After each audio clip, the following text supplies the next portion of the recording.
दोस्तों, जैसा कि आपको पता ही है पितृपक्ष चल रहे हैं, तो आज हमारे घर में भी श्राद्ध का पवित्र खाना बन रहा है, जिसमें मैंने ये बिना लहसुन प्याज वाली सात्विक थाली बनाकर तैयार की है। क्योंकि आज मेरे सास और ससुर जी के श्राद्ध की तिथि भी है और इसी खाने का भोग हम भगवान जी को भी लगाएंगे। तो सबसे पहले मैंने कद्दू की सब्जी में पंचफोड़न तड़का लगाकर अच्छे से इसे मिक्स कर लिया था। तेल में थोड़ा सा भून लेंगे। सुबह के अभी 5:30 बज रहे हैं और 7 बजे तक मुझे सारा खाना बनाकर तैयार भी कर लेना है। तो यहाँ पे मैंने ना कद्दू की सब्जी में सारे बेसिक मसाले डालकर इसे अच्छे से मिक्स कर लिया है। साथ ही मैंने आलू की सब्जी भी बनाई है, जिसमें मैंने जख्या यानी वाइल्ड मस्टर्ड सीड का तड़का लगाया और कुछ बेसिक मसाले डालकर इस सब्जी को भी हम तैयार कर लेंगे।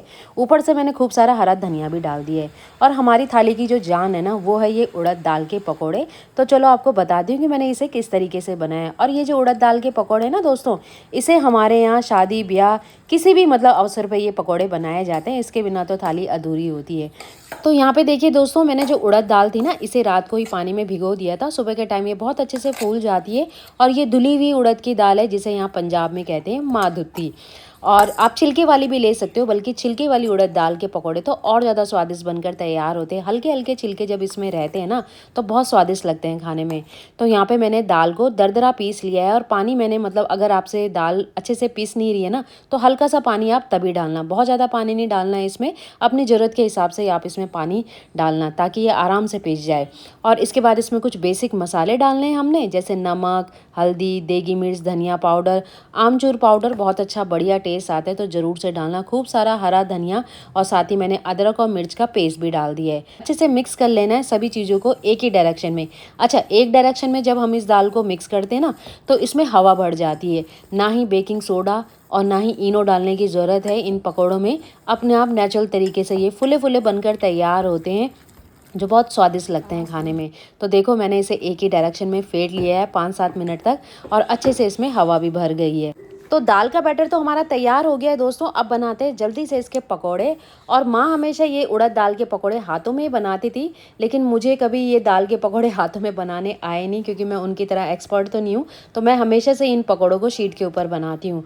आप कोई भी शीट ले लीजिए, या मेरी तरह एक दूध की पॉलीथीन ले लीजिए। उसके बाद इसे अच्छे से धो लेंगे और हाथों में थोड़ा सा पानी लगाएंगे, और शीट पे भी थोड़ा सा पानी हम लगाकर इसको रेडी कर लेंगे। और उसके बाद थोड़ा सा पोर्शन लेंगे हम दाल का, और फिर इसे हल्के हाथों से हमने गोल कर देना है, जैसे हम मेंदू बड़ा बनाते हैं, बिल्कुल ऐसे ही हमने इसे बनाकर तैयार करना है। बीच में से हमने छेद कर लेना है। उंगली में थोड़ा सा हम पानी लगाएंगे, उसके बाद तिल चिपका देंगे कुछ इस तरीके से। हल्के हाथों से हमने इसे उठाना है, और हाथों में हल्का सा पानी लगा लेना, नहीं तो ये चिपकेगा। और इस तरीके से हमने इसे फिर तेल में डालना है। जैसे हम इसे तेल में डालेंगे ना, तो तेल में इस तरीके से बुलबुले आने चाहिए। बहुत ज़्यादा हाई पे अगर आप गैस की फ्लेम को रखेंगे, तो ऊपर से तो बहुत अच्छा कलर आ जाएगा, लेकिन अंदर से दाल कच्ची रह जाएगी, जो खाने में फिर बढ़िया नहीं लगते ये पकौड़े। तो इस चीज़ का ध्यान रखना है दोस्तों।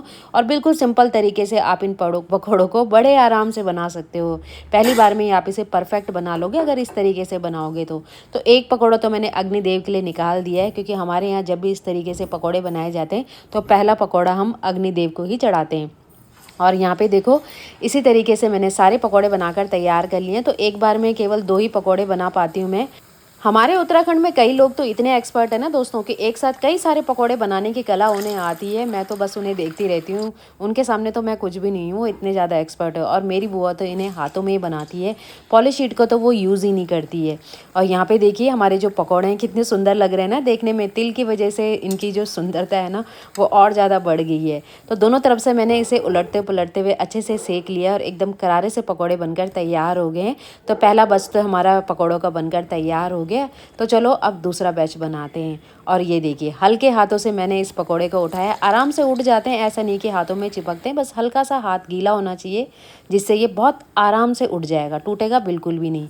और ये देखिए, दूसरा बैच भी बनकर रेडी हो गया है। तो इसी तरीके से दोस्तों, हमने सारे पकौड़े बनाकर तैयार कर लेने हैं। और ये जो पकौड़े हैं ना, आप इसके साथ धनिया पुदीने की चटनी बनाना, साथ में चाय होनी चाहिए। आहा, मज़ा ही आ जाएगा खाने में।